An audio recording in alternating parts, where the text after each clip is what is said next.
ये पृथ्वी लोक है और यहाँ रावण से ज्यादा ताकतवर कोई हुआ था, लेकिन उनका भी जैसे कि अंत होता है, हर मनुष्य का अंत होता है। इसलिए कोई भी ताकतवर जनता से बढ़कर कोई ताकत नहीं। नमस्कार, आप देख रहे हैं न्यूज़ 4 नेशन में आपके साथ अविजय सिंह। मोकामा गोलीकांड को लेकर अब सुरजभान सिंह का बड़ा बयान सामने आया। जिस तरह से मोकामा में जो गोलीकांड हुआ जिसको लेकर सियासत हो रही है, तो वहीं सुरजभान सिंह भी साफ तौर पर कहते हुए जा रहे हैं कि ये किसी माननीय विधायक का काम नहीं है, ये प्रशासन का काम है। और वहीं अंत होने की भी बात कर रहे हैं और साफ तौर पर कर रहे हैं कि जिस तरह से रावण का भी ताकतवर बहुत कहा जाता था, लेकिन उनका अंत हुआ ना। क्या कुछ करें सुरजभान सिंह, पहले सुन उनकी बातों को। विरोधी का काम तो है ही है कि सरकार को जगाना। कोई भी विरोधी है, नीतीश जी विरोध में थे, लालू जी की जगह रहे थे। लालू जी के विरोध में अभी जैसे कि नीतीश जी की सरकार है, ये कर रही तो आज थोड़ी नया हो रहा है, ये तो पहले से होते आ रहा है। मोकामा में जो हुआ है उसको कैसे देखते हैं? मोकामा में जो हुआ है, क्या ये सरकार में ऐसा होना कैसे देखते हैं इसको? आपका भी वहीं पे मतलब घर है मोकामा में, उस तरह की चीजें हुई है। देखिए, मोकामा बिहार से बाहर है, देश से बाहर है। कोई भी माननीय विधायक है, उनका काम ये नहीं है, तब तो यही काम करते रहे।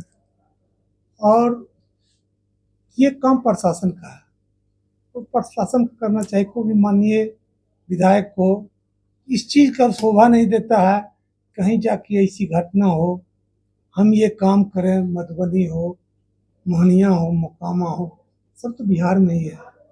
किसी विधायक लोकतंत्र के लिए घातक चीज है। सवाल ये उठ रहा है सुरजभान जी की सत्ता पक्ष के लोग कह रहे हैं कि अनंत सिंह ताकतवर है, वो फैसला करते हैं, वो जो है लोग को मानना होगा, तो कैसे देखें? देखिए, ये पृथ्वी लोक है और यहाँ रावण से ज्यादा ताकतवर कोई हुआ था, लेकिन उनका भी जैसे कि अंत होता है, हर मनुष्य का अंत होता है। इसलिए कोई भी ताकतवर जनता से बढ़कर कोई ताकत नहीं। कर्पूरी जी हमारे देश के नायक थे और उन्होंने राज्य को, देश को, गरीबों को, सबों को सेवा किए, उत्थान किए।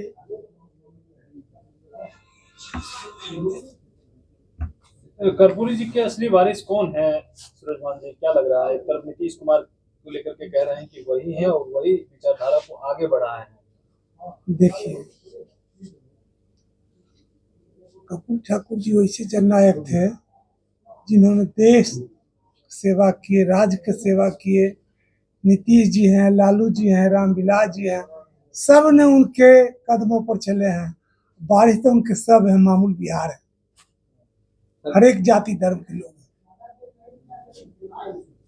नहीं, चुनाव इसी वर्ष होना है और तमाम पार्टियां इस बार कर्पूरी जयंती मना रही है। तेजस्वी यादव भी फुलपरास गए हैं मनाने के लिए, लेकिन अब सत्ता पक्ष के लोग कह रहे हैं चुनाव आते हैं तो कर्पूरी जी याद आ रहे हैं इन लोगों को, पहले तो इन लोगों को याद नहीं आता है।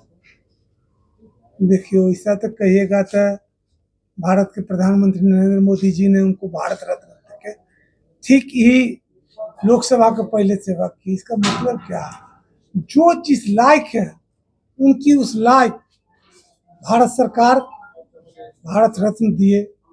देशों के उन्होंने सेवा किए, देश ने उनको सम्मान किए। राज्य के लोग, हर दल कहता है कि हम उनके कदमों पर चल रहे हैं। तेजस्वी यादव कह रहे हैं कि बिहार में सुशासन की सरकार नहीं है, सुशासन नाम का कोई चीज नहीं है। देखिए, सुशासन को जिस रूप में लीजिएगा, ये हिंदू है, ये मुस्लिम है, हर विरोधी पार्टी, हर पार्टी जो कोई हो, हम मेरी सरकार है, हम कहेंगे हम अच्छी चला रहे हैं, आप मेरे विपक्ष में कहेंगे नहीं चल रही है। ये प्रकृति का देन है, होते आ रहा है। अपराधी घटनाएं बढ़ रही है, उसको लेकर तेजस्वी यादव कह रहे हैं कि हम लगातार सरकार को जगाने का काम कर रहे हैं, सरकार के लोग सुन नहीं रहे हैं। तो आपने सुना पूर्व सांसद सुरजभान सिंह किस तरह से जो अनंत सिंह का जो मामला हुआ मोकामा में, जो गोलीकांड हुआ, जिसको लेकर उन्होंने साफ तौर पर कह दिया है कि देखिए जिस तरह से रावण का अंत हुआ है तो किसी का भी ताकत का घमंड नहीं होता है, उनका भी अंत होता है। तमाम खबरें न्यूज़ 4 के साथ, नमस्कार।